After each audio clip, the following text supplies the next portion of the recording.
when people drink, no matter who you are, initially there's that shutting down of those prefrontal cortical circuits. There's a gradual shutting down of the circuits that control memory.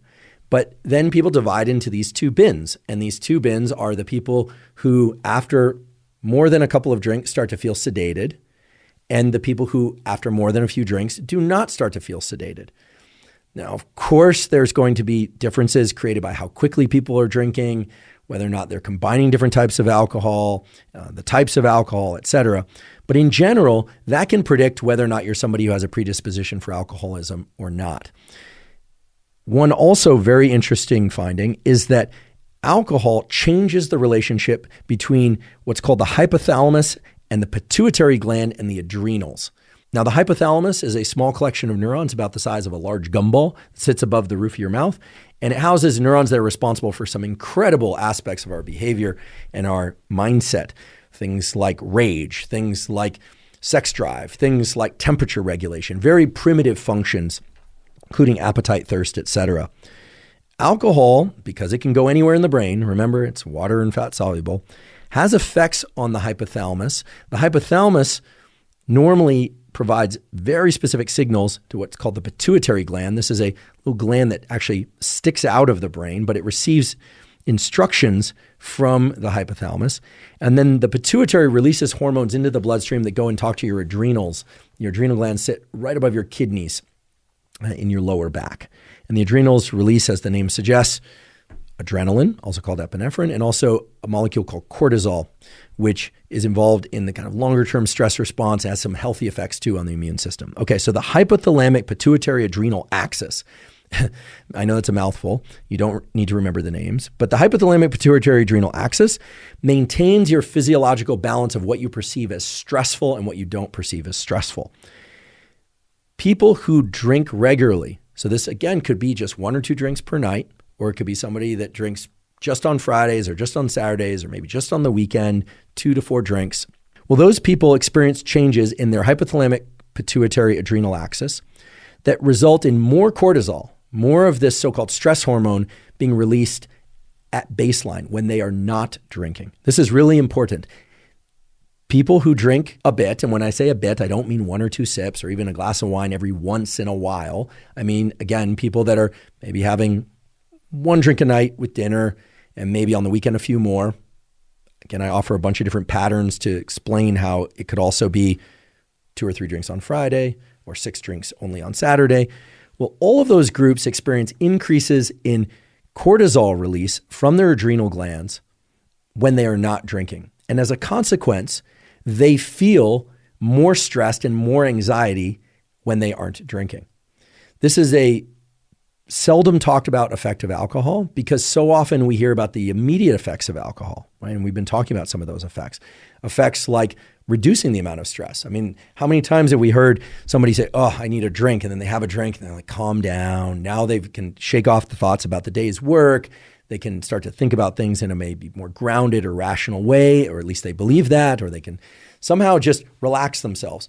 Well, while that very well may be true, that it can relax them, when they are not drinking, that level of cortisol that's released at baseline has increased substantially.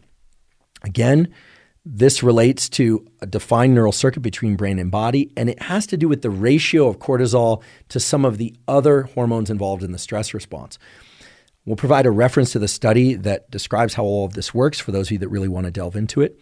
But let's go back to this issue of those who are prone to alcoholism versus those who are not. Remember, there are people who have genetic variants, that meaning genes that they inherited from their parents, that make it more likely that they will become alcoholics. But there are also people who drink often, who start to experience this increase in alertness the longer they drink across the night. Part of that effect, we think, is because of changes in this hypothalamic pituitary adrenal axis. So alcohol is kind of a double hit in this sense.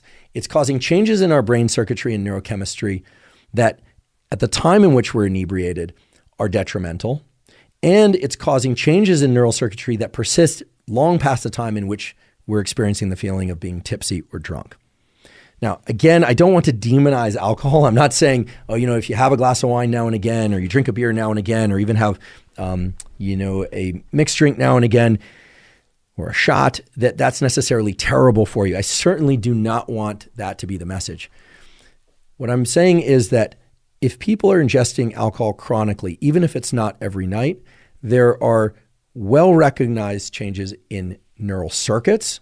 There are well-recognized changes in neurochemistry within the brain, and there are well-recognized changes in the brain-to-body stress system that generally point in three directions. Increased stress when people are not drinking, diminished mood and feelings of well-being when people are not drinking, and, as you'll soon learn, changes in the neural circuitry that cause people to want to drink even more in order to get just back to baseline or the place that they were in terms of their stress modulation and in terms of their feelings of mood before they ever started drinking in the first place.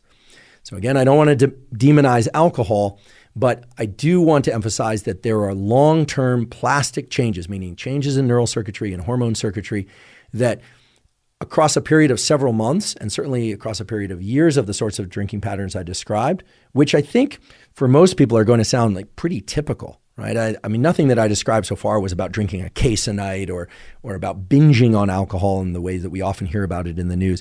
These are pretty common patterns of alcohol consumption. I mean, all you have to do is board a transatlantic flight or actually go to an airport on a Sunday afternoon in a sunny area of the US and, people are having 3, 4, 5, 6 beers, et cetera.